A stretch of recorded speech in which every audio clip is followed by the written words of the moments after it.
শুভ সকাল। সবাইকে আমন্ত্রণ জানাচ্ছি মেরিল মিল্ক সোবার রাঙা সকাল অনুষ্ঠানে। আজকের দিনটি সকলের জন্য খুব সুন্দর হয়ে উঠুক এই প্রত্যাশা নিয়ে শুরু করছি আজকের এই আয়োজন।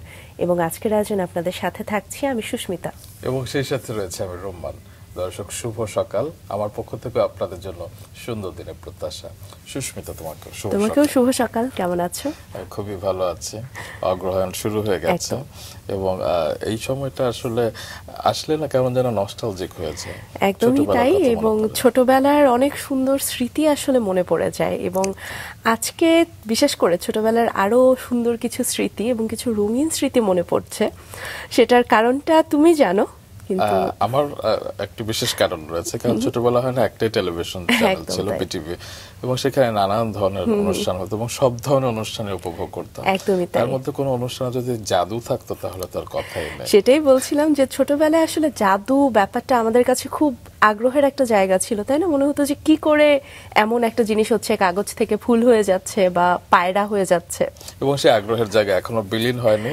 দর্শক রীতিমতো বুঝতে পেরেছে আমরা কেন এত কথা বলছি। কারণ আমাদের মাঝে দর্শক রয়েছেন আজ একজন জাদু শিল্পী, তিনি প্রেমলাল। চলুন শুরুতে তাকে স্বাগত জানাই। শুভ সকাল। শুভ সকাল। কেমন আছেন? জি আলহামদুলিল্লাহ ভালো। আমাদের জাদুর প্রতি প্রেম, আর ওদিকে লাল, আপনি একজন প্রেমলাল। আমরা আপনার সম্পর্কে তো অবশ্যই জানতে চাই। জাদু দেখার আগে একদম জন্ম, বেড়ে ওঠা সবকিছু শুনবো। কোথায় কেটেছে আপনার? ছোটবেলা কেটেছে ঢাকাতেই, মগবাজার সিদ্ধেশ্বরীতে। আচ্ছা, সিদ্ধেশ্বরীতে, এবং এইখানেই মৌচাকের কাছে একটি স্কুল ছিল, মণিমুকুর শিশু বিদ্যালয়। এটাতে ক্লাস 2 পর্যন্ত পড়েছি। পরে মণিমুকুর থেকে সেন্ট প্যাট্রিস গ্রামার স্কুলে ক্লাস 3 থেকে পড়ি। আচ্ছা। এবং আমি যখন ক্লাস 5-এ পড়ি তখন থেকেই কিন্তু ম্যাজিক জীবন স্টার্ট হয় আবার। আচ্ছা। এবং ক্লাস 6-এ উঠে আমি প্রথম শো করি। আচ্ছা, আমরা ম্যাজিকে পরে ঢুকি। আমরা একটু আরেকটা ম্যাজিক রয়েছে না, যে পরিবারই তো আমাদের ভেতরে আসলে ম্যাজিক তৈরি করে। সেই পরিবার নিয়ে শুনবো, কি বলো সুস্মিতা? একদমই তাই। পরিবারের কথা একটু জানতে চাই। কয় ভাই বোন ছিলেন এবং পরিবারের আবহটা সে সময় কেমন ছিল? তখন তো খুব কড়া শাসনের মধ্যে মানুষ হয়েছি আমরা। পরিবারে 4 ভাই 3 বোন।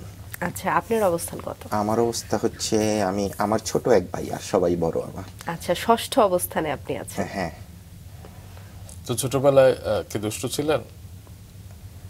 দুষ্ট বলতে আমি শুনেছি ছিলেন। কিছুটা ছিলাম। কি কি দুষ্টুমি করা হতো? আমি একটা ধরিয়ে দেব, যে শিক্ষক যে আপনাকে শাস্তি দিতে এবং চেয়েছিলেন, চাইনিজ ভাষায় লিখে নিয়ে হোমওয়ার্ক জমা দিয়েছিলেন। এটা তো আপনাদের জানার কথা না। আমরা অনেক কিছুই জানি, এটাও আমাদের জাদু। এক্স্যাক্টলি। এটা আসলে কিভাবে জানলেন আমি বুঝতে পারছি না। আমি যখন ক্লাস 5-এ পড়ি তখন আমি ক্লাসে খুব দুষ্টামি করতাম। তো আমাকে ক্লাস টিচার ভোলানাথ বণিক, তো কিছুদিন আগে উনি মারা গেছেন, উনি খুব শাসন করতেন, আবার আদরও করতেন আমাদের। তো একদিন খুব দুষ্টামি করার পরে আমাকে শাস্তি দিল যে তুমি কালকে 2 পাতা হাতের লেখা লিখে নিয়ে আসবা বাসা থেকে। এটা হলো পড়ালেখার বাইরে এক্সট্রা দিল আমাকে দুষ্টমির জন্য। তো আমি বাসায় এসে চিন্তা করলাম যে 2 পাতা কি বলে নাই, সেটা তো বলে নাই, কিন্তু উনি তো বুঝাইছে বাংলা 2 পাতা, ইংলিশ 2 পাতা। তা আমি চিন্তা করলাম যে উনি তো কি সেটা বলে নাই।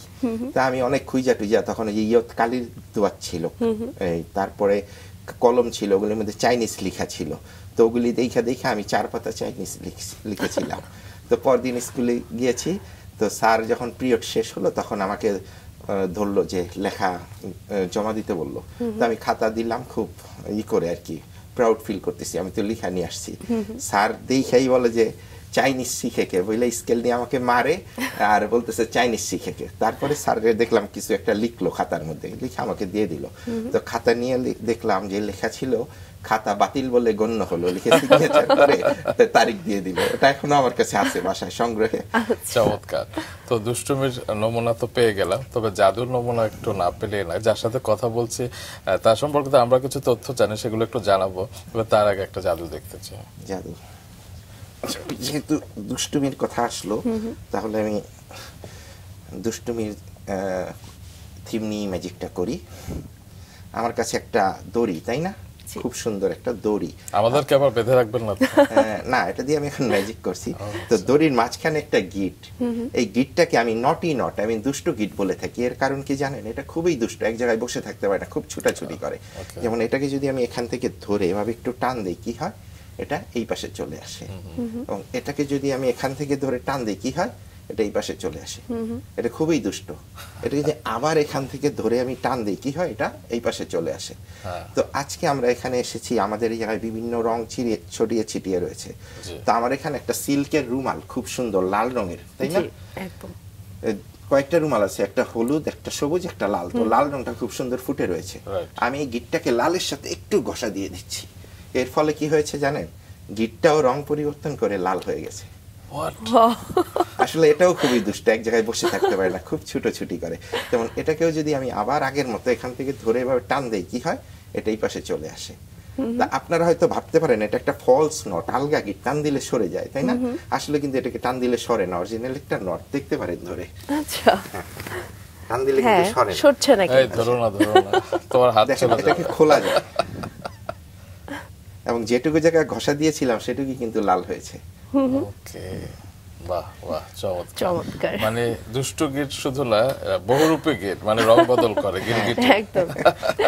আমরা একটু আপনার কাছ থেকে তো পুরো ঘন্টা জুড়ে আরো অনেক জাদু দেখতে চাই, তবে যার সাথে কথা বলছি তার সম্পর্কে আমরা যেসব তথ্য জানি সেগুলো একটু জানিয়ে আসি। সুস্মিতা, তুমি জানাবে? একদম, জানিয়ে ফেলি। আমাদের আজকের অতিথি জাদুশিল্পী প্রেমলাল ছোটবেলা থেকেই জাদুর প্রতি গভীরভাবে আগ্রহী ছিলেন এবং 4-5 বছর বয়স থেকেই জাদুর কৌশল শেখার চেষ্টা করতেন। পরিবারের অনুপ্রেরণায় 1987 সালে খ্যাতমান জাদুশিল্পী উলফাত কবিরের কাছে তার জাদুবিদ্যার হাতেখড়ি হয় এবং পরবর্তীতে George D cruise, M A Jalil ও মাইনুল খানের কাছেও প্রশিক্ষণ নেন। 1988 সালে মাত্র 10 বছর বয়সে স্কুলের বার্ষিক অনুষ্ঠানে প্রায় 1000 দর্শকের সামনে তার প্রথম মঞ্চ পরিবেশনা দর্শকদের অভিভূত করে। সেই থেকে এখন পর্যন্ত তিনি দেশে বিদেশে সহস্রাধিক একক শো সম্পন্ন করেছেন। বাংলাদেশ টেলিভিশন সহ বিভিন্ন টিভি চ্যানেল এবং শিল্পকলা একাডেমি ও অন্যান্য গুরুত্বপূর্ণ মঞ্চে নিয়মিত জাদু পরিবেশন করেন। ভাসমান বল, ইলেকট্রিক করাত, অলৌকিক রুমাল, আগুন থেকে কবুতর সহ তার অনেকগুলো জাদু দর্শকদের মন জয় করেছে। চলুন আবারও ফিরে যাই সেই জাদু শিল্পীর কাছে। তো যেমনটা জানালাম যে 10 বছর বয়সে প্রথমবার মঞ্চে জাদু দেখিয়েছিলেন এবং স্কুলের কোনো অনুষ্ঠানেই সেটি। তো সেই সময় আসলে বন্ধুদের থেকে বা শিক্ষকদের থেকে কেমন সাড়া পেলেন? আসলে তখন তো খুব ছোট ছিলাম, সবাই খুব অবাক হয়ে যেত যে এই জাদুগুলি আমি কিভাবে পারি বা শিখলাম। আর বন্ধুরা যারা ছিল ওরা তো আমার পিছন ছাড়তো না শেখার জন্য। আচ্ছা, আপনার এই আগ্রহটা কিভাবে জন্ম নিয়েছিল? যে একটু আগে আপনারা বললেন যে ছোট থাকতে শুধু বিটিভি ছিল, তো বিটিভি দেখতাম। তো বিটিভিতে শুক্রবারে একটা প্রোগ্রাম ছিল সকালে 9:30, 9টা বা 10টা এর মধ্যে, ইউ আস্ক ফর ইট, একটা প্রোগ্রাম ছিল মনে আছে। আচ্ছা, এইটাতে বিভিন্ন জিনিস দেখাইতো। তো হঠাৎ একদিন আমি ওটাতে একটা ম্যাজিক দেখতে পেলাম। তো ওই ম্যাজিক দেখার পরে আমার আমি অবাক হলাম ওটা দেখে। তো এরপর না আমি ওটার ওই অনুষ্ঠানটা এমনি দেখতাম, খুব ভালো লাগতো, কিন্তু এরপরে আমি ওটার সামনে বসে থাকতাম যে কবে আবার এই ম্যাজিক দেখাবে। কিন্তু প্রতি পর্বে কোনো ম্যাজিক দেখাইতো না, হঠাৎ হঠাৎ একটা দুইটা দেখাইতো। তো এরকম, তো ওইটা থেকে একরকম আমার জাদুর প্রতি ভালোবাসা চলে আসে। জুডো কারাতের প্রতি ভালোবাসা কবে এসেছিল? আপনি তো আমাকে ম্যাজিক দেখিয়ে দিচ্ছেন আজকে দেখা যাচ্ছে।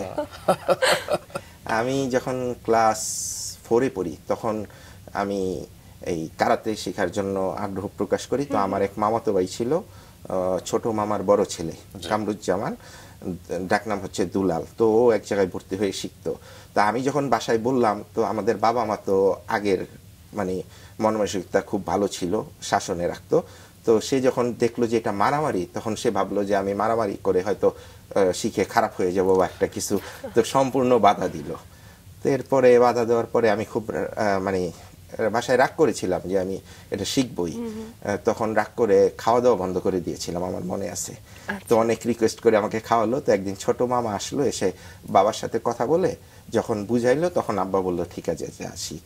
এরপরে আমি প্রথমে দুলাল ভাই, মামাতো ভাইয়ের কাছে কারাতে প্র্যাকটিস করি। এরপরে Bangladesh judo and karate federation, ক্রীড়া মন্ত্রণালয়ের আন্ডার যেটা, ওইটাতে আমাদের জাপানিজ সেন্সি ছিল, ওটাতে সোতোকান কারাতে করি। আচ্ছা, তো পড়াশোনায় কেমন ছিলেন? পড়াশোনা আসলে সত্যি কথা বলতে, যদি সত্যি কথা বলি, পড়াশোনা আমার যে একদম ফার্স্ট সেকেন্ড থার্ড হতে হবে এরকম কোনো টার্গেট আমার ছিল না কখনোই। আমার টার্গেট ছিল আমি মোটামুটি ফার্স্ট ডিভিশন অথবা সেকেন্ড ডিভিশনে যেন পাস করি, এরকম একটা টার্গেট ছিল। এবং আমি ম্যাট্রিকে 27-এর জন্য ফার্স্ট ডিভিশন পাইনি তখন, 93-তে। কোন স্কুল? আমি তো সেন্ট পিটার্স গ্রামার স্কুল থেকে ম্যাট্রিক দিয়েছিলাম। আমাদের স্কুল থেকে তখন স্ট্যান্ড করতো বোর্ডে ওই সময়। আচ্ছা, তো জাদু করতেন, ভালো লাগতো, কারাতে শিখলেন, এছাড়া আর কোনো ইচ্ছা ছিল ছোটবেলায় যে বড় হয়ে আমি এটা হতে চাই? না, মেইনলি ইচ্ছা ছিল কারাতে, জাদু আর কারাতেতে সাব গেমসে খেলার ইচ্ছা ছিল, কিন্তু বাসায় অতটা আমি সাপোর্ট পাইনি, এই জন্য আর ওইদিকে আগানো যায়নি। পরবর্তীতে আস্তে আস্তে ওটা আসলে ছেড়ে দিছি বাধ্য হয়ে। আচ্ছা, তো জাদু শিল্পের সাথে কথা বলতে একটু কম ভালো লাগছে, কারণ মনে হচ্ছে জাদুই দেখি সারাক্ষণ। আরেকটা কি জাদু দেখতে পারি? দেখতে পারেন, কিন্তু আজকে যে সব ইনফরমেশন নিয়ে আসছেন আপনারা আমাকে জাদু দেখাচ্ছেন। আপনি দেখাবেন কিছু, আমরা দেখাবো। আপনিও তো অনেক কিছু নিয়ে এসেছেন, এবার আমরাও দেখি জাদু।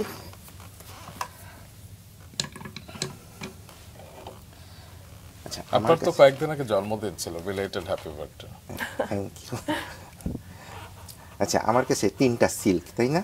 হলুদ, লাল এবং সবুজ। তো আমরা যেটা যদি এটাকে ট্রাফিক সিগন্যাল অনুযায়ী সাজাই, তাহলে লাল, হলুদ এবং সবুজ।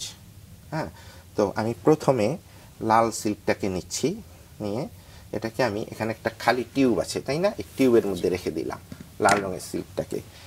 তারপরে হলুদ, ইয়েলো কালার, এটাকেও আমি এই টিউবের ভিতর রেখে দিলাম। কি রাখলাম? 2টো silk. Last one green colour, সবুজ, এটাকেও আমি এখানে রেখে দিলাম টিউবের ভিতর। এখন আমি আরেকটা টিউব আছে, এটা দিয়ে আমি এই সিল্কগুলিকে আমি ঢেকে দিচ্ছি। কি রাখলাম এখানে? 3টি সিল্ক, লাল, হলুদ এবং সবুজ, তাই না? এখানে একটু ম্যাজিক করে দিচ্ছি। ওয়াও, এখানে তো সিল্ক ছিল, তাই না? সিল্কগুলি আমার মনে হয় বলে পরিণত হয়ে গেল, এবং টিউবটা দেখেন খালি। অসাধারণ। ট্রিক্সটা একটু শেখাবেন? সিল্কগুলি বলে পরিণত হয়ে গেল। আহা, জীবনটা যদি এরকম হয়ে যেত, কালারফুল। চমৎকার। প্রেমলাল বলছো তুমি, কিন্তু আমি কিন্তু জানি আপনার নাম মোহাম্মদ গোলাম সারওয়ার। প্রেমলালটা হচ্ছে স্টেজ নেম। আচ্ছা, কে রেখেছিল এটা? আমি আগে যখন ওই যে বললাম ছোট থাকতে ম্যাজিক করি, তো যখন ম্যাজিক করতাম তো বড় নামটা ঘোষণা দেওয়া হইতো। স্টেজ থেকে নামার পরে অনেকে আসতো কথা বলতে, আয়সা বলতো, কথা শেষ করে বলতে, ভাই আপনার নামটা জানি কি? তো ওই মুহূর্তে আমি একটা সমস্যায় পড়লাম যে স্টেজের নাম ঘোষণা দেওয়ার পরও নাম ভুলে যায় মানুষ। তো এমন একটা নাম রাখতে হবে যেটা মানুষ মনে রাখে বা ভুলে না।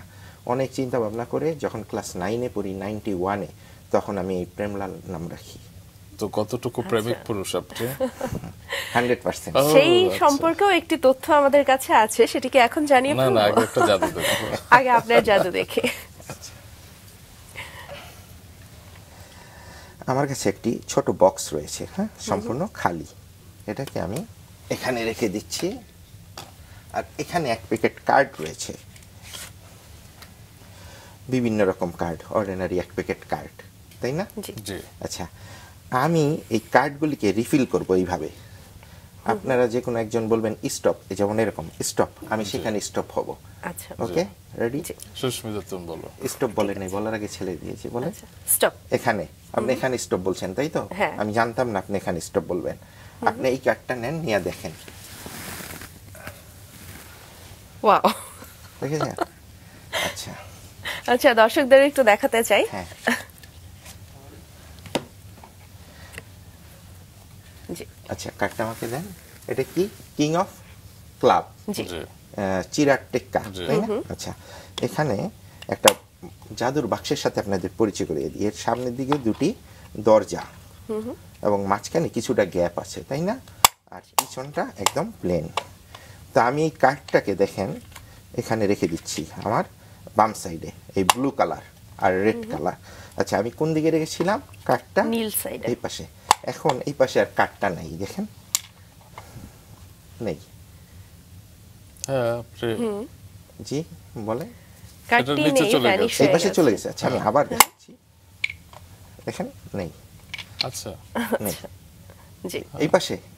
হ্যাঁ, আচ্ছা, আমি আবার দেখাচ্ছি, তাও নেই, দেখেন। হ্যাঁ, কারণ নিচ দিয়ে চলে গেছে। না, এটা ভ্যানিশ। ওকে, আচ্ছা, আপনি কি ভাবছেন এই পাশে? হ্যাঁ, হ্যাঁ, আবার দেখাচ্ছি, তাও নেই। আচ্ছা আচ্ছা, আপনি কি দুইটা একসাথে দেখতে চাচ্ছেন? আচ্ছা দেখেন, 1 and 2, আমি তো দুইটাই দেখাচ্ছি, কিন্তু দুইটা একসাথে, তাই না? আচ্ছা, দুইটা একসাথে দেখাতে গেলে একটা মন্ত্র বলতে হবে। মন্ত্রটা কি জোরে বলবো, নাচতে বলবো? জোরে বলেন।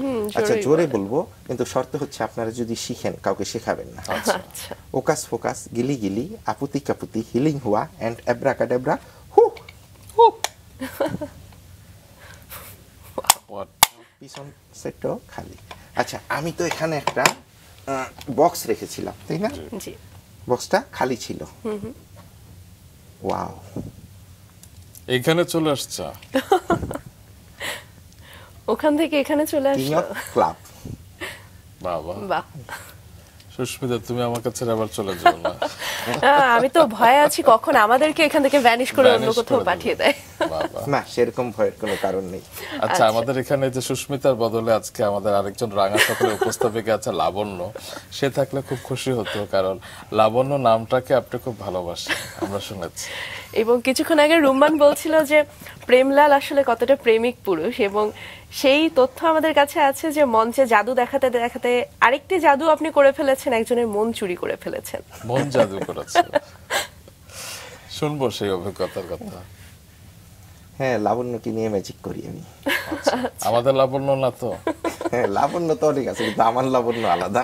তো আপনার লাবণ্যের সঙ্গে পরিচয়টা কিভাবে হলো? পরিচয় হয়েছিল, আমি ম্যাজিকের জন্য বিভিন্ন রকম ড্রেস লাগে আমাদের, তো আমি ওই একটা ড্রেস বানাতে গিয়ে পরিচয় হয়েছিল সাথে। তো তখন থেকে আর কি, এবং আমি বাসায় জানিয়ে দেখতে গিয়েছিলাম ওকে, মাকে নিয়ে। তো ওই দেখতে যায়, ওখান থেকে ওকে সাথে সাথে মানে কাবিন করে একদম। একদম এখানেও জাদু দেখতে গিয়ে বিয়ে করে নিয়ে চলে আসলেন, জোর করে একরকম। আচ্ছা, আমরা একটু আপনার বাবা মার কিছু বিষয় সম্পর্কে জানতে চাই, কারণ হয় না যে পারিবারিক অনুশাসন থাকে, এবং আপনার বাবা শ্রদ্ধা আব্দুর রউফ এবং মা সালমা খাতুন, আপনার জীবনে তাদের প্রভাব কতটুকু? তাদের প্রভাব পুরোটাই জাদুর জীবনে বলতে পারেন, এবং বাস্তব জীবনেও। এই যে আজকে এত বড় হয়েছি, এটা হয়তো আল্লাহর রহমত, বাবার কারণেই হয়েছে। কারণ আমি যখন ম্যাজিক করতাম প্রথম দিকে বাবা অতটা পছন্দ করতো না। তারপরে যখন দেখলো যে আমি শুনি না, কথা শুনি না, ম্যাজিক করি লুকিয়ে লুকিয়ে করে, তখন সে আমার বাসার যে স্যার ছিল, গৃহশিক্ষক, স্যারকে বলতো যে ওকে বেশি করে পড়া দিবেন, ও জাদু নিয়ে দৌড়াদৌড়ি করে, ওরকম সময় যেন না পায়। তো স্যার আমাকে অনেক পড়া দিত, দেখা গেল যে ওই পড়াগুলো আমি কমপ্লিট করে তারপরেও আমি করতাম। তো এক সময় স্যারকে বললো যে কি করেন, ও এত দৌড়াদৌড়ি করে কিভাবে? কাউকে তো যা পড়া দিই সবই তো পড়ে। তো একদিন স্যারের সাথেও একটু মোটামুটি একটু রাগারাগি করলো বাবা, যে আমি ম্যাজিক করি দেখে। তো স্যার, বাবা যাওয়ার পরে স্যার আমাকে বুঝালো যে দেখো, রাগ করো না, সে আসলে বুঝে না অতটা, এটা কিন্তু একটা ভালো জিনিস, তুমি যদি করতে পারো, ধরে রাখতে পারো, এটা ভালো জিনিস, অনেক ভালো করতে পারবা। তো এইভাবে আমাকে স্যারও খুব উৎসাহ দিত। তো বাবা 2000 সালের দিকে অসুস্থ হয়, তাকে নিয়ে ঢাকা, কলকাতা, ঢাকা মাদ্রাজ চিকিৎসার জন্য দৌড়াদৌড়ি করতাম। তো কলকাতা যাওয়ার পরে একদিন বাবা বলতেছে আমার মাকে যে ওকে $100 দাও। তো আমার মা বলছে কেন? কয় দিতে বলছি দাও। তো দিছে আমাকে $100। আমি কি করব এটা দিয়ে? বলে যে এই জায়গায় তো জাদুর ইনস্ট্রুমেন্ট পাওয়া যায় বলছিলি কলকাতাতে, তো এইখান থেকে কিছু ইনস্ট্রুমেন্ট নিয়ে নে। এটা কিন্তু হসপিটালের বেডে শুয়ে শুয়ে বলতেছে। তো আমি বললাম যে এইখান থেকে ইনস্ট্রুমেন্ট নিয়ে নেবো, আপনি না জাদু পছন্দ করেন না? তো তখন সে আমাকে মানে ধরে অনেক দোয়া করে গেল, যে বললো যে তুই জীবনে অনেক বড় হবি। এরকম দোয়া যখন করলো, মানে আল্লাহর কি রহমত, ওইখান থেকে ঢাকা আসার পরে আমার পিছন ফিরে তাকাতে হয়নি এখন পর্যন্ত। মানে আমার শোয়ের সংখ্যা বেড়ে গেল, শোয়ের মানে অনেক আপগ্রেড হয়ে গেল, অনেক নতুন নতুন জিনিস যেগুলি অন্য কোনো ম্যাজিশিয়ান সহজে পায় না, এরকম ইনস্ট্রুমেন্টও আমার কাছে আছে। আসলে মাথার উপর বাবা মার দোয়া থাকলে, এটা অবশ্যই, পরিবারের সাপোর্ট থাকলে আসলে পৃথিবীর সব বাধা অতিক্রম করা যায়। একবার না আপনি জাদু করছিলেন, তবে বাবা দর্শক সারিতে ছিলেন, এবং পরে জাদু শেষে আপনাকে জড়িয়ে ধরেছিলেন। হ্যাঁ, বাবা ছিল, মা ছিল। মাকে আমি অনেক দূরে দূরে শোতেও নিয়ে গেছি, আমার শো যখন হয় মাকে এরকম, মানে অনেক জায়গায় দর্শক হিসেবে ছিল তারা। আচ্ছা, তো আপনার প্রিয় জাদু শিল্পী কে, এটা যদি জানতে চাই, কার নাম বলবেন? আমার প্রিয় জাদু শিল্পী আসলে মানে অনেকেরই তো হেল্প পাইছি, আর এরকম হেল্প যেমন আমার ওস্তাদ, যে যার কাছে হাতে খড়ি হয়েছে, উলফাত কবির, ইনি তো মানে বলার মতো না যে এত হেল্প করেছে। তারপরে যদি বলতে চাই George D cruise, Mainul Khan, M A Jalil. এই এম এ জলিল উনিও এই রাঙা সকালে আসছিলেন একবার, উনি অস্ট্রেলিয়াতে থাকেন। উনি অস্ট্রেলিয়া থেকে আসার পরে একবার আসছিলেন। তো উনি যেই ধরনের হেল্প করছে বাইরে থেকে, এখনো যে করে আমাকে, এতটা হেল্প আসলে কোনো জাদুকরের কাছে আমি পাইনি। এবং সত্যি কথা বলতে কি, আমিও মনে হয় অন্য কোনো জাদুকরকে এতটা হেল্প করব না। তার ওই যে একটু আগে আপনি বললেন ইলেকট্রিক করাত, এটা সে 88-এ আমেরিকা থেকে একজনকে দিয়ে আনিয়েছিলেন। এটা আমাদের দেশে আর কারো কাছে নাই, ওয়ার্ল্ডেও খুব কম, 2-1 জনের কাছে মনে হয় আছে এরকম।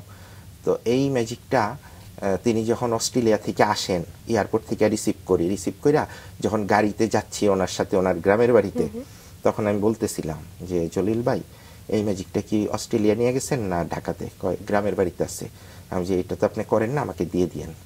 আমাকে তাকাইয়া বলে, প্রেম তোমার বাসায় গোডাউন হয়ে যাচ্ছে, আমার গোডাউন খালি হয়ে যাচ্ছে, তুমি একদিন আসো তোমার গাড়ি নিয়ে, আমি ওটা দিয়ে দিব তোমাকে। তো এই কথা বলার পরে আমি খালি মানে আমি কবে যাব আমার গাড়ি নিয়ে এই চান্সে ছিলাম। তো ওইখান থেকে ওই দিন চলে আসলাম। এরপরে ফোন করে বললাম যে আজকে আসতেছি, বলে যে আসো। তো আমি গাড়ি নিয়ে গেলাম তার গ্রামের বাড়িতে, সারাদিন ঘুরলাম বেড়ালাম। সন্ধ্যার আগে আমার ড্রাইভারকে ডেকে বলতেছে এইটা নিয়ে গাড়িতে রাখো, মানে ইনস্ট্রুমেন্টটা সে আগেই প্যাকেট করে রেখেছে। তা আমাকে বললো এটা নিয়ে যাও, আমি ঢাকা আসবো, এসে তোমাকে বুঝিয়ে দিব। এর 2 দিন পরে এসে আমাকে ওটা বুঝিয়ে দিয়েছে কিভাবে করতে হয়। চমৎকার। আমরা কি আরেকটা জাদু দেখতে পারি? হ্যাঁ।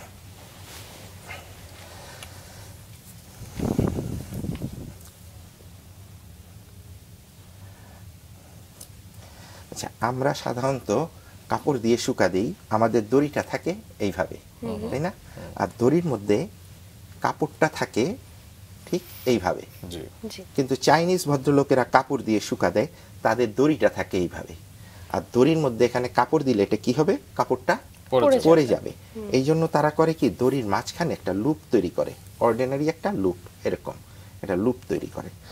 তারপরে তারা কাপড়টাকে এই লুপের ভিতর এইভাবে প্রবেশ করায়। তারপরে আবার কাপড়ের মধ্যে এখানে একটা গিট দেয়, ঠিক এইভাবে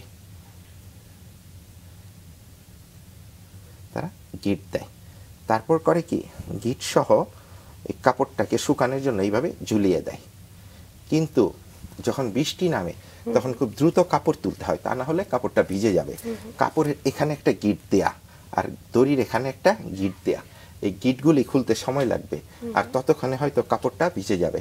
কিন্তু মজার ব্যাপার হচ্ছে, চাইনিজ ভদ্রলোকদের মধ্যে প্রায় 90% লোক ম্যাজিশিয়ান। তারা করে কি, বৃষ্টি নামলে দৌড়ে আসে আর বিড়বিড় করে কি সব মন্ত্র বলে, আর কাপড়টাকে এভাবে ধরে টান দিয়ে খুলে নিয়ে চলে যায়। তাদের দড়িটা এরকম সলিড আর কাপড়েও গিট দেওয়া অবস্থায় থাকে। চমৎকার। তো আপনি ছোটবেলায় বলছিলেন যে যাদের কাছে আপনি জাদু শিখেছেন, আপনার কখন মনে হয়েছিল যে একটা প্রাতিষ্ঠানিক শিক্ষা দরকার? এটা ছোট থেকেই মনে হয়েছিল, কিন্তু আমাদের দেশে আসলে ওই যে বেসিক ট্রেনিং যেটা, ওইভাবে কোনো ব্যবস্থা নেই। কিন্তু আল্লাহর রহমত যে আমি যাদের কাছে ম্যাজিক শিখেছি তাদের কাছে আমি বেসিক সবকিছুই পেয়েছি ম্যাজিকের। স্টেপ বাই স্টেপ যেভাবে আগানো যায়, আগানো দরকার, ওইভাবেই আমি করেছি। খুঁজে পেয়েছিলেন কিভাবে, মানে তাদের সান্নিধ্যে আপনি কিভাবে এসেছেন? যখন এই যে ছোট ছিলাম, ক্লাস 5-এ পড়তাম, তখন আপনার পত্রিকা ছিল হাতে গোনা কিছু পত্রিকা, ভালো পত্রিকা। ইত্তেফাক ছিল, দৈনিক সংবাদ, বাংলার বাণী, আর আরেকটা খবর ছিল ইনকিলাব ছিল। এই হাতে গোনা 5-7টা পত্রিকা বোধহয় ছিল দৈনিক একটুই করা। তো ইত্তেফাকে একটা বিজ্ঞাপন দিত ছোট করে, জাদু শিখুন, উলফাত কবির ও রোকসানা কবির জাদুশিল্পী দম্পতি, এইভাবে। তখন ওদের ওই যে টিএনটির একটা নাম্বার ছিল, ফোন নাম্বার। তো আমি একদিন ফোন করে কবির ভাইয়ের সাথে কথা বলে আমি তার সাথে দেখা করতে চাইলাম। তো আমাকে একদিন সময় দিল। তো তখন তো খুব ছোট, বাসা থেকে একা আমি বের হতাম না খুব একটা, মানে বের হওয়ার পারমিশন ছিল না। তো বাসায় মাকে বললাম যে আমি মামার বাসায় যাই, মানে মিথ্যে কথা বলে বাসা থেকে বের হয়ে আমি কবির ভাইয়ের বাসায় গেলাম। আচ্ছা। তো প্রথম কবির ভাইয়ের সাথে দেখা করলাম। দেখা করার পরে আমাকে মনে আছে 1 গ্লাস পেপসি দিয়েছিল আমাকে খাওয়ার জন্য। তা আমি বললাম যে কবির ভাই আপনিও নেন। তো সে খাবে না, তাকে জোর করে আমি অর্ধেক দিয়েছিলাম এটা থেকে। হ্যাঁ, তো এরকম প্রথম দিন কথাবার্তা বললাম, জাদুর কথা বলার সাহসই পাই নাই। তারপরে আরেকদিন গেলাম, এরপর একদিন বললাম সাহস করে, কবির ভাই আমি তো ম্যাজিক শিখতে চাই। তো বলছে অসুবিধা নাই, তুমি মাঝে মধ্যে ফোন করে আসো, আমি শেখাবো। তো তখন থেকে আমার ম্যাজিক শেখা স্টার্ট হয়। জাদু নিয়ে তো অনেক জায়গায় গিয়েছেন, অনেক অনুষ্ঠান করেছেন, তো এমন কোনো মজার অভিজ্ঞতা আছে জাদু দেখাতে গিয়ে, কোনো মজার অভিজ্ঞতার ঘটনা আমরা শুনি? এরকম অনেক অভিজ্ঞতাই আছে। যেমন একবার এক ভিক্ষুক, যা আমাদের দেশের ভিক্ষুকরা তো সাধারণত জানেনই কি করে, আয়সা স্যার একটু ভিক্ষা দেন, এই দেন। তো এখন একটু উন্নত হয়েছে, পয়সা দিলে হয়তো নিতে চায় না, কিন্তু আগে তো পয়সা নিত, আর একটা থালা থাকতো, থালার মধ্যে কিছু পয়সা থাকতো। তো একবার এক ভিক্ষু এসে বলতেছে স্যার কিছু ভিক্ষা দেন। তো আমি তাকাই ওনার কাছে কিছু কয়েন দেখতে পেলাম। তো আমি ওইখান থেকে একটা করে কয়েন নিলাম আর এরকম হাতে রেখে তুই দিয়ে ভ্যানিশ করে দিচ্ছি। তো ভিক্ষু বলছে যে একটু অবাক হয়েছে, অবাক হওয়ার পর কিছুক্ষণ পর যখন ভ্যানিশ হতেছে তখন বলতেছে যে ভিক্ষা না দিলে না দিবেন, আমার কয়েনগুলি গায়েব করতেছেন কেন? তো জাদু নিয়ে মজার ঘটনা শুনছি এবং সামনে দেখতে পাচ্ছি আরো কিছু জিনিস আছে, আরো একটু জাদু দেখি। আচ্ছা আচ্ছা, আপনাদের কাছে কি কোনো কার্ড, যেমন এটিএম কার্ড বা ব্যাংকের কোনো কার্ড বা যে কোনো এই ধরনের এই ক্রেডিট কার্ড? আমি জাদু দিয়ে আপনার কাছে নিয়ে এলাম। Thank you. আচ্ছা, আমার কাছে ছোট্ট একটা বক্স আছে, আমি এটাকে এই বক্সের ভিতর ঢুকিয়ে দিচ্ছি। এটা তো আপনার খুব প্রয়োজনীয় একটা টাকা তুলেন এটা দিয়ে, তাই না? প্লিজ এটা ভ্যানিশ করেন না। না, ভ্যানিশ হবে না, আমি এটাকে এখানে রেখে দিলাম। আর এখানে দেখেন খুব ছোট একটা সোর্ড আছে, তলোয়ার, তাই না? আমি এটাকে এখান থেকে এই সোর্ডটা দিয়ে এটাকে আমি পেন্টেড করে দিলাম। দেখেন কার্ডটা মাঝখান থেকে কেটে যাচ্ছে, তাই না? আপনি হয়তো ভাবতে পারেন এটার ভিতরে ঢোকার পরে এই কার্ডটা হয়তো কোনো দিক দিয়ে সরে গেছে, আসলে কিন্তু তা না। দেখেন কার্ডটা কিন্তু এখানেই আছে, এবং দেখেন মাঝখান থেকে আমি কেটে দিচ্ছি। এই কার্ডটা আসলে মনে হয় ইউজ করা যাবে না, ড্যামেজ হয়ে গেছে। কি বলে? সম্ভবত কার্ড ওঠাতে তো অনেক দিন সময় লাগে। হ্যাঁ, এটা আপনাকে হয়তো ব্যাংক থেকে আবার তুলে নিতে হবে। কষ্ট করে একটু ব্যাংক থেকে কার্ডটা তুলে নিয়েন, কারণ এটা না, কার্ড তো আসলে কোনো কিছুই ড্যামেজ হয়নি। ঠিক আছে, দেখেন তো ঠিক আছে কিনা। অক্ষত আছে। না থাকলে বলতাম আপনি আমাকে এই কয়েকদিন টাকা পয়সা দিয়ে হেল্প করবেন। Thank you so much. বা এই যে এরকম মজার মজার জাদু, আপনি মোট কটি, যে মানে এটা যদিও সংখ্যা আপনি নিশ্চয়ই গোনেননি, তারপরও কত ধরনের জাদু আপনি জানেন? ক্লোজ আপ ম্যাজিক আসলে অনেক আছে আমার কাছে। হ্যাঁ, যেমন আজকে যে আসছি এখানে, এই ম্যাজিকটা আমার কাছে ছিল আমি জানি না, অন্য ম্যাজিক খুঁজতে গিয়ে আমি এটা পেলাম। এরকম অনেক ম্যাজিক আছে। এবং ওই যে একটু আগে আমি জলিল ভাই নাম বললাম, অস্ট্রেলিয়া থেকে, এম এ জলিল, এটাও তার দেওয়া ম্যাজিক। আচ্ছা, তো মোট কত ধরনের আনুমানিক? তাও তো অনেক হবে, এখন আসলে কাউন্ট করি নাই তো বলতে পারবো না। 100-র বেশি, 500-র বেশি, 1000-এর বেশি? 100-র বেশি তো হবেই ক্লোজ আপ ম্যাজিক। আমরা ছোটবেলা থেকে আমাদের দেশে যেমন জুয়েল আইচকে জানি, বিশ্বনন্দিত জাদু শিল্পী, তাকে দেখে দেখে আমরা বড় হয়েছে। তারপর দেশের বাইরে আমরা ডেভিড কপারফিল্ডের অনেক ভক্ত। তো এরকম আপনার আইডলকে যদি আমি জানতে চাই, আপনার গুরুদের বাইরে? গুরুদের বাইরে আপনার লুইটেন নামের একজন ম্যাজিশিয়ান আছে, উনি আছেন। তারপরে ডেভিড কপারফিল্ডও, আমি ওনাকেও ফলো করি অনেক কিছু। আসলে উনি তো অনেক বড় বড় ম্যাজিক করেন, ইলুশন করেন। তো আমাদের দেশে তো আবার ইলুশন শো কম হয়, এই জন্য আমাদের ক্লোজ আপ, কনজিউরিং এগুলি সহ করতে হয় আর কি। তারপরে বাইরের অনেকেই আছে, যেমন টনি শেলি ছিল IBM এর প্রেসিডেন্ট। তারপরে আরো আছে কিছু, সবার শোই ভালো লাগে। আসলে আমাদের দেশে যেমন হাতে গোনা কয়েকজন ম্যাজিশিয়ান একটু ফেমাস, বিদেশে কিন্তু অনেক ভালো ভালো ম্যাজিশিয়ান আছে। আচ্ছা, আজ যেমন আমাদের সামনে ছোট ছোট কিছু ম্যাজিক আমরা দেখছি, তো এরকম তো অনেক বড় ম্যাজিকও আছে যেগুলোর জন্য বড় ইনস্ট্রুমেন্টও লাগে। তো সেই ধরনের কি কি ম্যাজিক আপনি দেখান? সেই ধরনের আমার কাছে ইলুশন বলতে সোর্ড বক্স আছে, যেমন একটা ছোট একটা বক্সের ভিতর, এরকম হাইটের একটা বক্সের ভিতর একটা মেয়েকে ঢুকিয়ে 21টা তলোয়ার করা হয়, ওটাতে আর কি গেঁথে দেওয়া হয়, এবং এই পাশ থেকে ওই পাশে বের হয়ে যায় তলোয়ারগুলি। হ্যাঁ, তারপরে আবার ওই তলোয়ার যখন বের করা হয়, বের করে মেয়েটাকে আবার অক্ষত অবস্থায় বের করা হয় এটা। তারপরে চাইনিজ রেইনবো বক্স নামে একটা ম্যাজিক আছে বড়, নাম বললে তো বুঝবেন না, এগুলি অনেক বিশাল ব্যাপার। তারপরে ইলেকট্রিক শত ভাই বললে যে আছে, আমার আগে হয়তো ভাই জানে আমার কি আছে। না, আপনার অনেক জাদু দেখেছে বিভিন্ন জায়গায়, আপনি তো একজন ফেমাস পারসন। একটু জানতে চাই যে এই যে আপনি বলছিলেন যে দেশের বাইরে অনেক জাদু শিল্পী আছে, অনেক বিখ্যাত জাদু শিল্পী আছে, কিন্তু আমাদের দেশে হাতে গোনা, কারণ তারা এটাকে অনেকে শিল্প হিসেবে দেখে, যেটা আমাদের এখানে জাদু শিল্পী অনেকেই বলে না, অনেকে হয়তো বলে যে জাদু দেখাবে কিংবা এরকম কিছু একটা। তো আপনি কি মনে করেন জাদু একটি শিল্প? অবশ্যই শিল্প, এবং ব্যয়বহুল শিল্প এটা। এবং যেমন আপনি ব্যয়বহুল বলতে, আপনি এক একটা ইনস্ট্রুমেন্ট যদি বাইরে থেকে আনেন, আমাদের এখান থেকে তো আমরা কিনতেছি, ওইখান থেকে ডলার হিসেবে কিনতে হয়, অনেক দাম পড়ে, তো সেই হিসাবে অনেক ব্যয়বহুল শিল্প। আচ্ছা, তো এরকম আমরা তো জানি যে জাদুর পেছনে আসলে অনেক ট্রিক্স থাকে, তো ছোট কোনো ট্রিক্স কি আমরা চাইলে শিখতে পারবো? একদম, আমাদের তো একটা শেখার না, আমরা একটু মাঝে মাঝে মানুষকে চমকে দিতে পারবো এমন ছোট। আচ্ছা, এটা পার্সোনালি হয়তো আপনাদের দুজনকে আমি শিখিয়ে দেব। মানে সবাইকে শেখাবেন না, অফ ক্যামেরা শিখে নিব। আচ্ছা, আপনার জুয়েলাইজ কিংবা এরকম বিখ্যাত শিল্পীদের সাথে দেখা হয়েছে কিংবা তাদের আশীর্বাদ নিয়েছেন কিংবা? হ্যাঁ, সবার সাথেই দেখা হয়েছে, এবং আমাদের দেশে যারা ফেমাস শিল্পী, গানের শিল্পী আছে, নাট্যশিল্পী, সবার সাথে আমি শো করেছি। যেমন কারণ আপনি তো যেটা সুস্মিতা বলছিল, আপনি 1000-এর বেশি শো করেছেন, তো এরকম অনেক শিল্পীর সাথে আপনার শো হয়েছে, যেমন আপনার দু একজনের নাম শুনি যে যার সাথে আপনার খুব স্মরণীয় একটা অভিজ্ঞতা ছিল। যেমন সেই রুনা লায়লা থেকে, তারপরে রুনা লায়লা থেকে আরম্ভ করে যারা আছেন পরবর্তীতে, তারপরে একদম লেটেস্ট যে আসিফ আকবর বলেন, তার উপরে যারা আছে, সবার সাথে শো করেছি।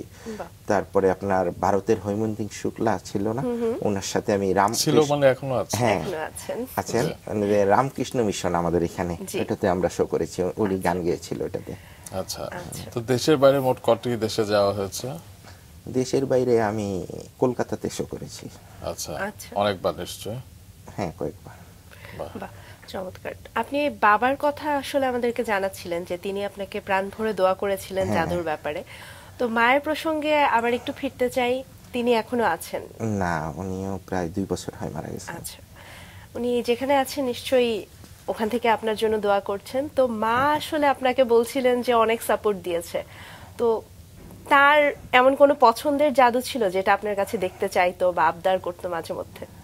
সে যখন আমার কোনো বড় শো হলে, ঢাকার বাইরে যদি হইতো, আমি যদি মানে বলতাম যে মা চলেন ওখানে শো আছে, কখনো মানা করেনি, আমার সাথে প্রতিবারই যেত, মানে খুব উপভোগ করতো শোগুলি। তারপর ঢাকাতেও অনেক মানে ইয়েতে গেছে, শিশু একাডেমিতে, শিল্পকলাতে, বিভিন্ন জায়গায় শোতে গিয়েছে। বাহ, চমৎকার। এবং জাদু শিল্পটা তো আসলে একটি বিজ্ঞানসম্মত শিল্পের সঙ্গে বিজ্ঞানের কানেকশন রয়েছে, এবং তার সঙ্গে অভিনয় নৈপুণ্যও লাগে। তো আপনি আসলে কিভাবে ব্যাখ্যা করেন যে বিজ্ঞানের সঙ্গে জাদুর সম্পর্কটা কতখানি?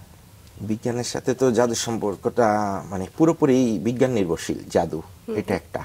আরেকটা হচ্ছে জাদু বললেন যে অভিনয়, শুধু অভিনয় না, অরিজিনালি জাদুকর হতে গেলে সবকিছু জানতে হবে, কিছু মানে সামান্যতম হলেও জ্ঞান থাকতে হবে প্রতিটা বিষয়ে, মিউজিক থেকে নিয়ে গান বাজনা এবং অন্যান্য যা আছে, যেমন 16 কলা বলে, যে এই 16 কলার উপরে আপনার জ্ঞান থাকতে হবে জাদুকর হতে হলে, তারপরে সে জাদুকর হতে পারবে।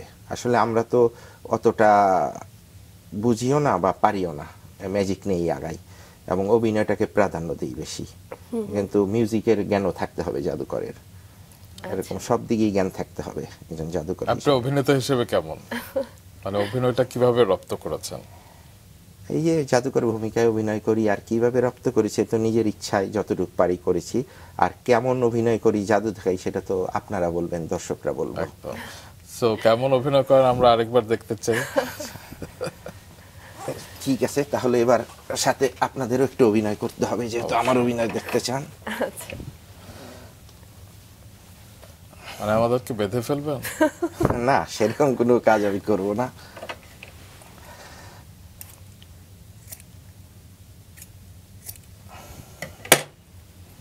আচ্ছা, আমার কাছে একটা দড়ি, তাই না, অর্ডিনারি একটা রোপ। আচ্ছা, এটাকে আমি একটা গিট দিচ্ছি, দেখেন খুব স্লো একটা গিট দিচ্ছি।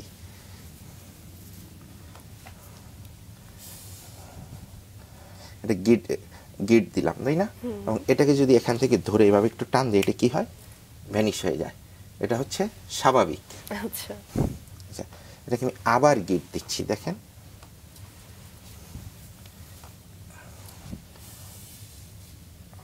আবার একটা গিট দিলাম, এবং এটা যদি আবার এখান থেকে ধরে টান দিই, এটা যদি ভ্যানিশ না হয়ে একটু নিচে নেমে যায় তাহলে কেমন হয়? একটু অস্বাভাবিক, তাই না? আচ্ছা, এটা কিন্তু আবার টান দিয়ে আরও নিচে নেমে যায়। আসলে এটাকে এভাবে খুলে ফেলে দেওয়া সম্ভব, ফেলে দেওয়া সম্ভব। আচ্ছা, আমি যদি দড়িটাকে মাঝখান থেকে কাটতে চাই, আমি যদি দড়িটাকে এইভাবে ধরি আর দড়ির মাঝখানটা যদি আমি এখানে নিয়ে আসি, এখান থেকে যদি কেটে দিই তাহলে কি হবে? মাঝখান থেকে দুই টুকরা হয়ে যাবে। কাঁচিটা ধরেন, সাবধান সুস্মিতা। আজকে আমিও জাদু শিখে ফেলছি। ঠিক মাঝখান থেকে কেটে ফেলবো? হ্যাঁ, সত্যি? এর ফলে কি হলো? মাঝখান থেকে দুই টুকরা হয়ে গেল। আমি এটাকে আরেকটা গিট দিয়ে দিচ্ছি।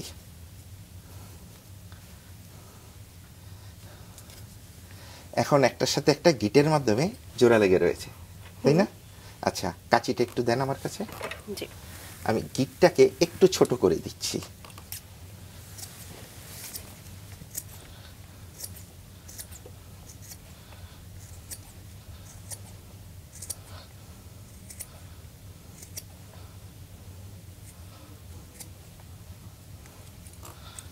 এখন একটার সাথে একটা গিটের মাধ্যমে জোড়া লেগে রয়েছে। কাঁচি দড়িটা এইভাবে ধরেন। হ্যাঁ, আমি খালি হাতে গিটটাকে ধরে নিলাম। একটু টান দেন তো, টান দেন। হ্যাঁ, টান দেন। কেটেছিলেন? হ্যাঁ, কেটেছিল। কেটেছিল তো দুই টুকরো করে ফেললাম। আমি কিন্তু কোনো কাটা দাগ বা কোনো গিট দেখতে পাচ্ছি না। ও মাই গড। আচ্ছা, টান দিয়ে দেখুন তো ঠিক আছে কিনা। হ্যাঁ, এটা তো পুরো একটি আস্ত দড়ি। আচ্ছা, পরীক্ষাটা আরেকবার হয়ে যাক। এই তুমি ওনার দলের লোক হয়ে গেলে। আচ্ছা, এবার আপনি কাটেন তাহলে। নাও, এবার নিজে দেখো কাঁচিটা করে। আচ্ছা, প্লিজ। আবার ঠিক মাঝখান থেকে কেটে দেন। অন্য জায়গায় কাটবো নাকি আপনার এই জায়গায় মাঝখান থেকে? হ্যাঁ। এবার দড়িটা দেন। এবার দুইটার মাঝখান থেকে আমি কেটে দিচ্ছি। এর ফলে কি হলো? দুইটা চারটা সমান দড়ি আমার হাতে, তাই না? 1 2 3 and 4। আপনার ডান হাতটা সামনে নিয়ে আসেন, এটাকে ধরেন, ওই হাতটা নিয়ে আসেন, ধরেন, বলেন ওকাস ফোকাস। ওকাস ফোকাস। গিলি গিলি। গিলি গিলি। আপুতি কাপুতি। আপুতি কাপুতি। হিলিং হুয়া। হিলিং হুয়া। অ্যাব্রাকাডাব্রা। অ্যাব্রাকাডাব্রা। হু হু। আমি কয়টা দড়ি দিয়েছিলাম? চারটা সমান দড়ি। আমি একটা দড়ি নিচ্ছি, ধরে রাখেন, ধরে রাখেন। জি। 1 2 3 and 4। আর কোন দড়ি আছে? না। কি ব্যাপার, আমি তো চারটা সমান দড়ি দিয়েছিলাম, তাই না? হ্যাঁ। এখন ছোট বড় হয়ে গেল কি করে? আমি তো সমান। আপনার নামটা জানি কি বলেছিলেন? সুস্মিতা। আসলে সুস্মিতা আপা একজন জাদুকর, আমি জানতাম না। আর আজকে এখানে আসবে জানলে হয়তো আমি আসতাম না। বাহ, তো এখনকার প্রজন্মের কাছ থেকে আসলে কিরকম সাড়া পাচ্ছেন, বা তারা জাদু শিল্পকে কিভাবে গ্রহণ করে? আসলে এখনকার প্রজন্ম বলতে শুধু এখনকার প্রজন্ম না, আগের যারা, তারাও ম্যাজিকে খুব মানে তাদের কাছেও আমরা সাড়া পাই। যেমন আমাদের যখন অনেক সময় ফোন আসে যে এত তারিখে একটা বার্থডে শো আছে, করতে পারবেন? তখন জি করতে পারবো। যে বাচ্চাদের জন্য ম্যাজিক করতে হবে। তেমন যে শুধু বাচ্চাদের জন্য না, বড়রাও ম্যাজিক দেখবে। এবং ওই প্রোগ্রাম শেষে অনেকেই এসে বলে যে ভাই খুব ভালো করছেন, বাচ্চারাও মজা পেয়েছে, বড়রাও মজা পেয়েছে, এরকম। তো আসলে ম্যাজিকটা সবার জন্য। এবং আরেকটা মজার ব্যাপার হচ্ছে, যেমন গান বা নির্দিষ্ট একটা ভাষায় হয়, হ্যাঁ, কিন্তু ম্যাজিক কিন্তু সব ভাষায় করা যায়। হ্যাঁ, আপনি যদি ম্যাজিক অন্য ভাষা নাও বুঝেন, আপনি ম্যাজিক দেখলে বুঝবেন, বা আপনি ম্যাজিক দেখাতে পারবেন। এই জায়গায় এমন এমন লোক আছে, ওই দেশের ভাষা আমার জানা নেই, কিন্তু আমি ম্যাজিক দেখাতে পারবো, তারা বুঝবে, তালি দিবে, এরকম। তো এটা সর্বজনীন বলা চলে। যেটা সুস্মিতা প্রশ্ন করছিল যে এই জেনারেশন তো আসলে গিজমো বেসড, এবং তারা সবসময় হাতে হাতে মোবাইল কিংবা এ ধরনের টেকনো বেস বিষয়গুলো নিয়ে বেশি আগ্রহী। তো সেই ক্ষেত্রে জাদু তো একটা প্রাচীন শিল্প এবং অনেকদিন ধরেই চলছে। তো বর্তমান প্রজন্ম সেটাকে কতটুকু অ্যাকসেপ্ট করে বলে আপনার মনে হয়? ম্যাজিক আমি তো দেখি যে দেখাতে বললে দেখে। এবং অনেক জায়গায়, যেমন আমরা অনেক সময় বেড়াতে যাই, যখন পরিচয় হয় কারোর সাথে, কেউ যদি বলে উনি ম্যাজিশিয়ান, বা কেউ জানে, বা হঠাৎ দেখলো যে আমি আসছি, তখন কিন্তু উইলিংলি নিজেরাই এসে বলে ভাই ম্যাজিক দেখান, মানে ইচ্ছে করেই দেখে। এবং বিভিন্ন জায়গায় গেলে আমরা খালি শো করি তা না, বিভিন্ন জায়গায় গেলেও আমরা ম্যাজিক করি অনেক সময়। আপনি যেটা বলছিলেন যে আপনাদের মানে দেশের বাইরে অনেক গুণী জাদু শিল্পী আছে, আমাদের দেশে সেই তুলনায় কম, তো আপনি যে সময় জাদু শিল্পে পা রেখেছিলেন সেই সময় আর এই সময় আপনি কতটা পার্থক্য দেখতে পান? এখন কি আগ্রহ বেড়েছে সবার, নাকি আপনার মনে হয় যে অতটা জাদু শিল্পী বের হয়ে আসছে না? না, আগের চেয়ে অনেক বেশি এখন। তার কারণ কি? এটাকে পেশা হিসেবে নেওয়া সম্ভব হচ্ছে? পেশা হিসাবে আসলে সবাই নিয়ে খুব একটা সুবিধা করতে পারে তা না ম্যাজিকটা আমাদের দেশে, আবার অনেকে করতেছে। যেমন আমি তো ম্যাজিক করি, অন্য কিছু করি না, ম্যাজিকই করতেছি। আচ্ছা, প্রাতিষ্ঠানিক শিক্ষার জায়গাটা যদি জানতে চাই, যে অন্যান্য শিল্পগুলো শেখার জন্য অনেক প্রতিষ্ঠান রয়েছে, কিন্তু জাদুর জন্য আসলে এরকম প্রতিষ্ঠান খুব একটা রয়েছে কিনা, বা আপনার এরকম কোনো ইচ্ছে আছে কিনা কোনো প্রতিষ্ঠান তৈরির?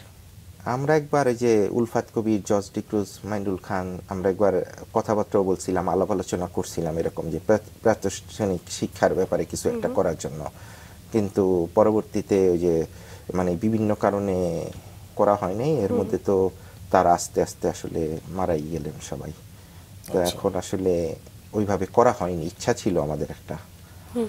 আমরা কি আরেকটা জাদু দেখতে পারি এখন? হ্যাঁ।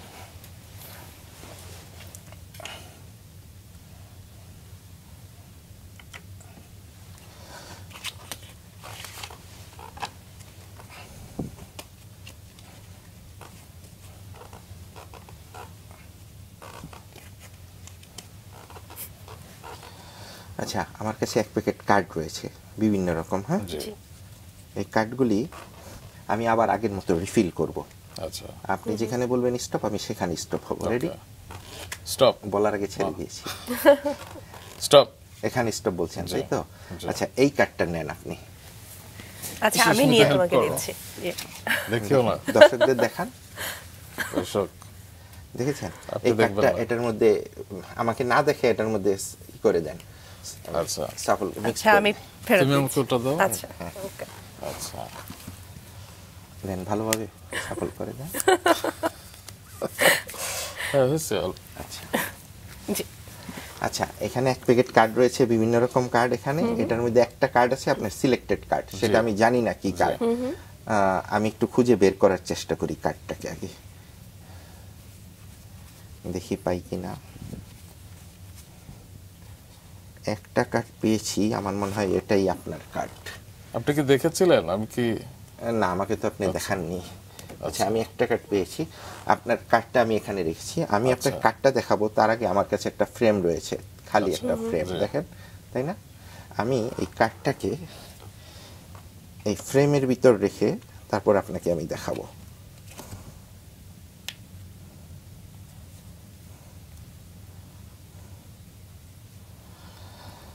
হয় নাই, হয় নাই। আপনার কার্ডটা পেয়ে গেছি আমি। আপনার কার্ডটা মনে আছে তো? অবশ্যই। আপনার কার্ডটা ছিল 7 অফ হার্টস। না, এটা ছিল না? না, শিওর? টেক্কা ছিল। টেক্কা নাকি বলেন? হ্যাঁ, টেক্কা ছিল। হার্টসের। হার্টসের না মনে হয়। হ্যাঁ, হ্যাঁ, আপনি ভুল করছেন। নেভার। শেষ, আপনি শেষ। টেক্কা ছিল? আচ্ছা, আপনার কার্ডটা কি কার্ড ছিল অরিজিনালি বলেন তো? হার্টসের টেক্কা মনে হয় না। কে? কে মানে কিং? কিং। কিং, তাহলে হার্টসের কিং, কিং অফ হার্টস। ও, তাহলে মনে হয় আমার ভুল হয়ে গেল। আচ্ছা, এটা কি? 7 অফ হার্টস। আচ্ছা, কার্ডের দিক তাকান তো, দেখেন তো এটা কি ছিল? King of hearts. আপনি ওইটার কথা স্মরণ করে এটার দিক তাকান তো। না, সরি, হার্টস ছিল না, ডায়মন্ড। ডায়মন্ড ছিল। আপনার কার্ডটাই চলে আসছে, দেখেন, কিং অফ ডায়মন্ড। মানে কি ওখানে ভিজুয়াল কোনো এফেক্টস দেন নাকি? ও, মানে আপনি অ্যাক্টিং করছিলেন এতক্ষণ? দেখেছো তোমাকে কেমন জাদু দিয়ে আপনাকে ধরা খাওয়া দিলাম কিনা? ওয়াও, বাহ, ইমপ্রেসড। এইভাবে লাবণ্যকে কতটা ইমপ্রেস করা হয়? এখন তো আমার সাথে ম্যাজিক করে, আর ইমপ্রেসড কি হবে? প্রথম কিছুটা হতো, শিখে গিয়েছে ম্যাজিক। হ্যাঁ, এখন তো আমার সাথে একসাথে আমরা শো করি। বাহ। জাদু ছাড়া আর কিভাবে ইমপ্রেস করেন তাকে? কবিতা দিয়ে, গান দিয়ে? না, আমি গান, আমার এই জীবনে কেউ বলতে পারবে না যে আমার গলায় কেউ গান শুনছে। আপনার অন্য কোনো প্রতিভা জাদু ছাড়া? না, রান্না বান্না কিছুই জানতে পারি না। আচ্ছা, মানে শুধু আপনি জাদুময়, আপনি একজন মানুষ। বাহ, বাহ। আপনাকে তো তাহলে ঋত্বিক রোশনের সিনেমা করছে জাদু।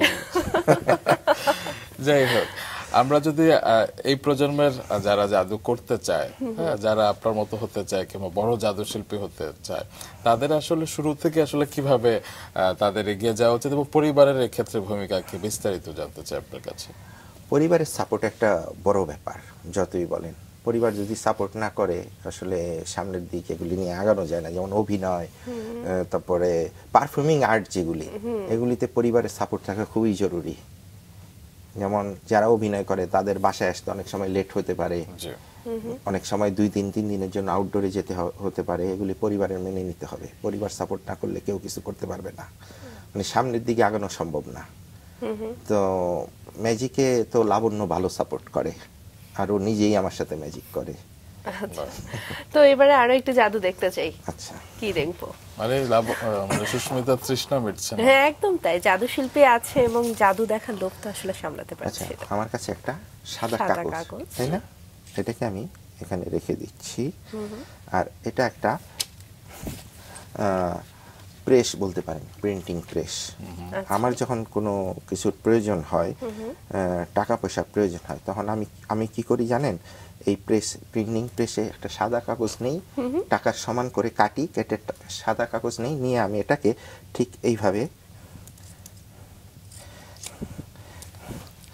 এইভাবে আস্তে আস্তে আমি ডলার ছাপিয়ে ফেললেন। এবং এটা কিন্তু অরিজিনাল ডলার। বাহ, এবার বড়লোক হওয়ার কেউ আটকাতে পারবে না। তুমি ধরো না। Thank you, welcome. বাহ, $100 পেয়ে গেলাম। বাহ, দর্শকদের একটু দেখাই। দর্শক দেখুন, আমার হাতে $100 চলে এসেছে। তাও ম্যাজিক্যাল। ম্যাজিক্যাল। এটা ইউজ করা যাবে তো?